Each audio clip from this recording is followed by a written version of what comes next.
Hello everyone, welcome to texture math. आज के session में हम एंगुलर के कस्टम पाइप से रिलेटेड एक और टॉपिक कवर करेंगे, जिसमें हम देखेंगे कि किस तरह से हम पाइप्स के अंदर पैरामीटर्स को भी रिसीव कर सकते हैं। ठीक है, इससे पहले जो सेशन था वो बिल्कुल सिंपल था। उसमें हमने क्या किया था, एक वैल्यू को रिसीव किया और उसको यूएसडी से रुपीस में कन्वर्ट कर दिया, राइट। बट क्वेश्चन आता है कि अगर हमें उस एक वैल्यू के अलावा एक और कोई पैरामीटर रिसीव करना है तो वो हम कैसे करेंगे। ठीक है, इन शॉर्ट हम यहाँ पे देखने वाले हैं कि क्या प्रोसीजर रहता है किसी भी पाइप के अंदर पैरामीटर रिसीव करने का। ठीक है, तो सेशन शुरू करने से पहले जस्ट एक रिकमेंडेशन है मेरा कि अगर अभी तक आप लोगों ने पहले वाले सेशंस नहीं देखे हैं तो पहले आप उनको देख सकते हो, क्योंकि ये जो पूरी प्लेलिस्ट है एक प्रॉपर सीक्वेंस और सिंक में है।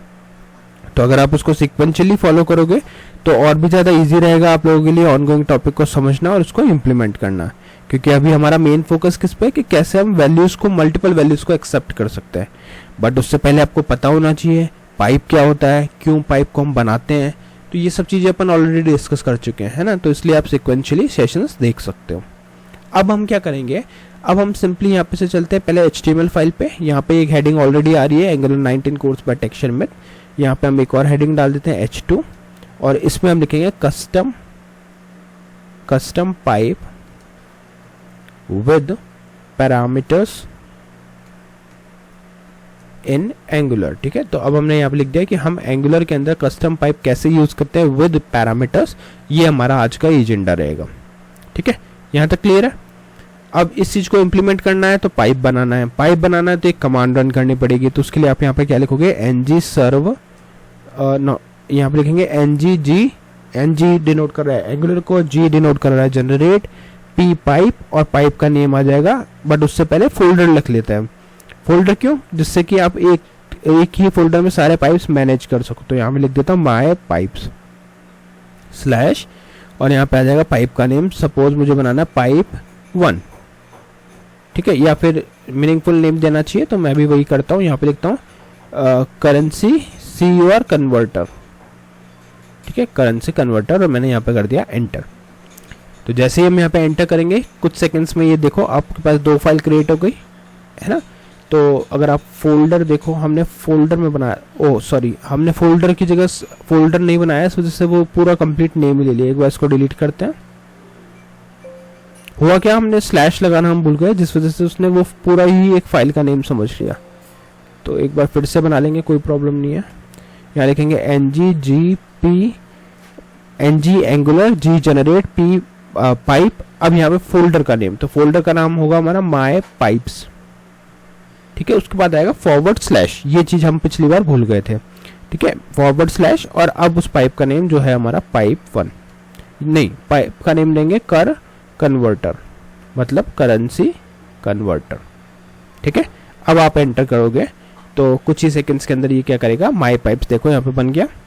और अगर आप इसको एक्सपैंड करोगे इस फोल्डर को तो आपको दिखेगा कि यहाँ पे 2 फाइल्स ऐड हो चुकी है। एक है कर converter pipe dot spec dot ts और एक है कर converter dot pipe dot ts। ठीक है, अब हम चलते हैं हमारी मेन फाइल पे, क्योंकि हमें ऑपरेशन किस पे करना है, इसके ऊपर परफॉर्म करना है। क्योंकि स्पेक डॉट ts फाइल है वो मोस्टली हम अनटच ही रखते हैं, इसमें हम कोई भी चेंजेस नहीं करते। हम करेंगे जो चेंजेस वो करेंगे currency converter CUR converter pipe में। ठीक है, तो पहले तो मैं चीज इंप्लीमेंट करूंगा जो हमने लास्ट सेशन में इंप्लीमेंट की थी, बिल्कुल सेम वे में उसी तरीके से, और फिर मैं आपको बताऊंगा कि आर्ग्यूमेंट कैसे लिया जाता है और उसका क्या बेनिफिट होता है। ठीक है, तो चलते हैं फिर से हेडिंग वाले पेज पे, मतलब हमारे HTML पेज पे। यहाँ पे हमारी रिक्वायरमेंट क्या है, हम सबसे पहले तो करेंसी को दिखाएंगे। तो एक पैराग्राफ लिख लेता हूँ और यहाँ लिखते हैं करेंसी इन USD। आप चाहो तो पूरा भी लिख सकते हो, इन USD। ठीक है, और यहाँ पे आ जाएगा डबल कर्ली ब्रेसेस में, सपोज मैंने डाल दिया 1। तो ये तो हो गई हमारी एक चीज। अब इसको रन कर लेते हैं, ng serve -, open, enter. Enter करने के बाद में वेट करते हैं तो ये ब्राउजर ओपन कर देगा अपना और वहाँ पे हमें ये हेडिंग दिख जाएगी। ठीक है, करेंसी इन USD 1, $1 हमारे पास है US डॉलर। ठीक है, अब हमें नेक्स्ट क्या करना है, हमारी रिक्वायरमेंट ये है कि हम कोई भी इसमें नंबर पास करेंगे। अभी हमने जैसे यहाँ पे 1 डाला तो मे बी नेक्स्ट वाले में भी मैं 1 ही डाल के दिखा दूंगा। और उसकी जगह कोई भी नंबर हो सकता है, $5, $6, उस डॉलर के बेसिस पे हमें आउटपुट मिलना चाहिए इन रुपीस। ठीक है, तो उसके लिए हम क्या करेंगे, यहाँ पे लिखेंगे करेंसी इन रुपीस। ठीक है, अब यहाँ पे मैंने रुपीस लिखा है तो मुझे यहाँ पे आउटपुट में मिलना चाहिए रुपीस में। तो उस जैसे सपोज मेरे पास $5 है ना, तो $5 को मुझे रुपीस में कन्वर्ट करना है। तो हम क्या करेंगे, यहाँ से जाएंगे app.component.ts फाइल पे सबसे पहले। क्यों? क्योंकि हमें इसको रजिस्टर करना पड़ेगा, अभी तक ये पाइप रजिस्टर नहीं हुआ। तो इंपोर्ट सेक्शन में जाके लिखेंगे कर कन्वर्टर पाइप। जैसे ही आप ये लाइन एंटर करोगे तो आपका जो पाइप है वो रजिस्टर हो जाएगा हमारे component.ts फाइल में। अब हम चलेंगे अपने पाइप की ts फाइल पे, कर converter dot pipe dot ts। यहाँ पे हमें पता है कि वैल्यू, अब आप चाहो तो नेम भी बदल सकते हो इसका, कुछ और नेम आपको अगर चाहिए, जैसे मैं यहाँ पे लिख देता हूँ वैल्यू या फिर करेंसी इन USD। ठीक है, ये मैंने एक वेरिएबल दे दिया। इसका टाइप हम दे देते हैं नंबर। तो ये आपको फॉर्मेट देता है, बस आपको यहाँ पे इनको अपडेट करना है। ठीक है, यहाँ पे हमने दे दिया करेंसी इन USD, मतलब करेंसी इन $। और फिर हम यहाँ पे आर्ग्यूमेंट वाले सेक्शन पे इसको चाहो तो आप क्लियर भी कर सकते हो, जो प्री डिफाइंड आता है, और फिर से लिख देंगे। तो अब लिखते हैं हम यहाँ पे रेट या फिर रेट ऑफ INR। ठीक है, INR। इसका भी टाइप क्या होगा हमारा नंबर। और यहाँ पे हम वैल्यू एक डिफ़ॉल्ट सेट कर देते हैं 87।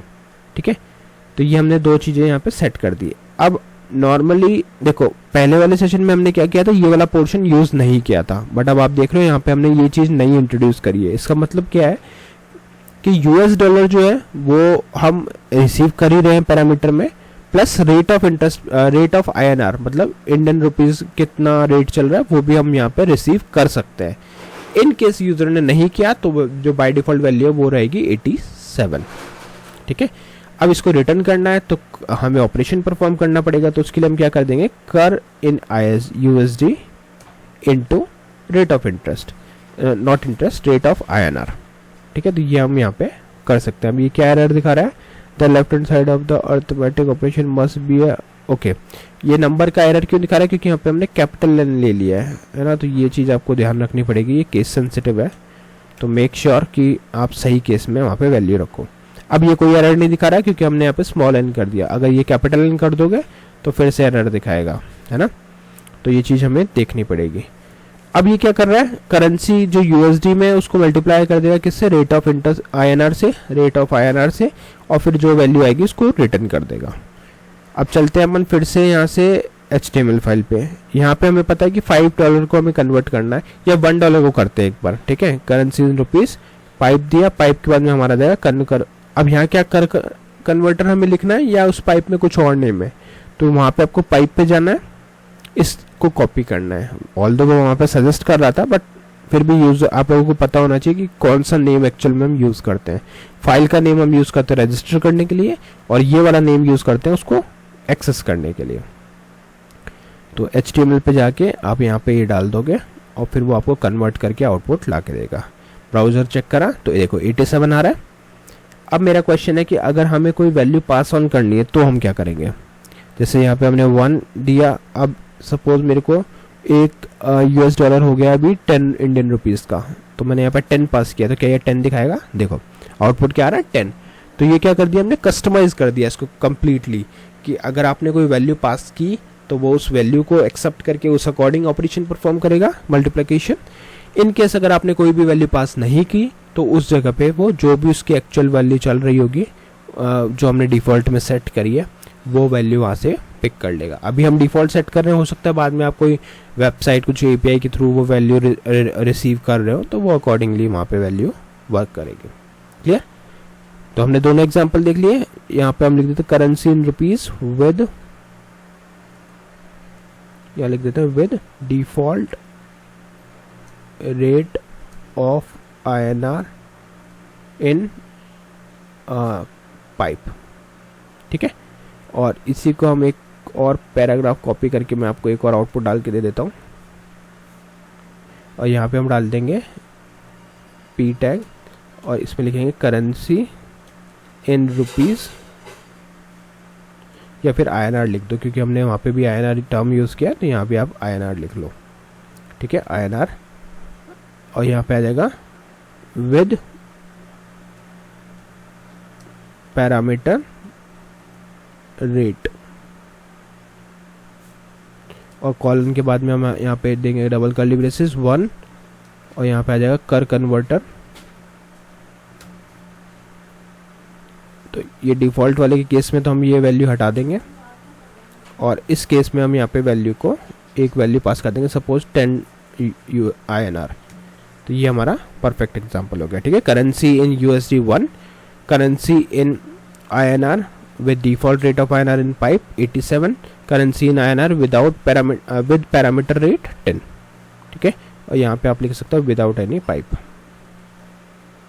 तो ये नोट सब आप लोग एनी पाइप, ये नोट आप लोग रेफर कर सकते हो, विदाउट एनी पाइप। परफेक्ट। तो आज के सेशन के लिए इतना ही था, जिसमें हमने देखा कि कैसे हम पैरामीटर रिसीव कर सकते हैं। इसी तरह से अगर आपको और भी पैरामीटर रिसीव करने हैं तो वो भी आप यहाँ पे की इन कर सकते हो, एक कॉमा देके, और जो भी पैरामीटर की आपकी लिस्ट होगी वो यहाँ पे बिल्ड हो जाएगी, और उस अकॉर्डिंग आप लॉजिक लिख सकते हो। तो आज के लिए इतना ही था, नेक्स्ट सेशन में बाकी टॉपिक डिस्कस करेंगे। So thank you for watching tech share में।